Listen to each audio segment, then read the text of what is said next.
نحمده ونصلي على رسوله الكريم أما بعد সম্মানিত উপস্থিতি বাংলাদেশ খেলাফত মজলিস পল্টন জোনের উদ্যোগে নাগরিক সমাবেশে উপস্থিত সম্মানিত সভাপতি উপস্থিত হবেন প্রধান অতিথি শাইখুল হাদিস ইবনে শাইখুল হাদিস আল্লামা মামুনুল হক হাফিজাহুল্লাহ।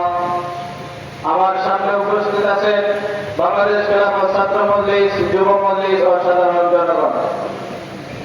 আমরা জানি আমরা জুলাইয়ে যে আন্দোলন করেছিলাম, সেই জুলাইয়ের আন্দোলন এমন একটি আন্দোলন ছিল যে আন্দোলনে আমাদের ছাত্র সমাজের, আমাদের যুব সমাজের, আমাদের ধর্মপ্রাণ মুসলমানের, সর্বোপরি বাংলার সমস্ত জনগণের একটি আশা ছিল যে জুলাইয়ের পরবর্তী যে সরকার হবে, জুলাই পরবর্তী যে সরকার গঠন হবে, তারা জনগণের স্বার্থে কাজ করবে, তারা সমাজের স্বার্থে কাজ করবে, তারা ইসলামের স্বার্থে কাজ করবে। কিন্তু আজ আমরা দেখতে পাচ্ছি সংসদে একজন এমপি তারা সংসদের সময় নষ্ট করে তারা নিজের মতো করে তামাশা করে যাচ্ছে। প্রত্যেকটা সময়ের যে মূল্য আছে, সেই সংসদ চলাকালীন যে টাকা খরচ হয়, সংসদ চলাকালীন যে অর্থ ব্যয় হয়, সেই অর্থ ব্যয় হয় সাধারণ জনগণের, সেই অর্থ ব্যয় হয় এই দেশের মানুষের। অথচ দেখা যাচ্ছে তারা সংসদের স্পিকার থেকে নিয়ে প্রত্যেকটা পার্লামেন্টের সদস্য তারা ইসলাম দিয়ে কটূক্তি করতেছে, তারা নিজের মতো করে তামাশা করতেছে।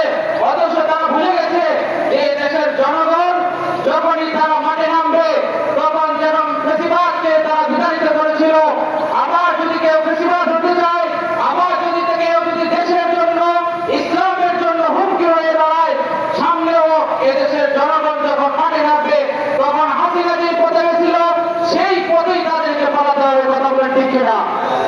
সমাজের উপস্থিতি একটি কথা বলতে চাই, আপনারা দেখেছেন দাড়ি টুপি এবং মুরব্বী বয়স্ক মানুষ তিনি এমপি হয়ে সংসদে গিয়ে তিনি পর্দার ব্যাপারে কটূক্তি করে আমাদের মা বোনদেরকে হাস্যকর উপলব্ধি করেছেন সংসদের মধ্যে। আমরা সকলে দেখেছি তিনি তার দাড়ি আছে, টুপি আছে, এই জন্য বলে দাড়ি টুপি থাকলেই সে যে বাটপার হবে না এমন কোনো কথা নাই। কথা বলে ঠিক কিনা? দাড়ি টুপি আছে যারা, তারা সত্যিকারে ভালো হয়। কিছু বাটপার, কিছু নাস্তিক মোর্চা তারা দাড়ি টুপি রেখে সংসদের মধ্যে ইসলামকে হয়ে প্রতিপন্ন করে। কথা বলে ঠিক কিনা? স্পষ্ট ভাষায় বলে দিতে চাই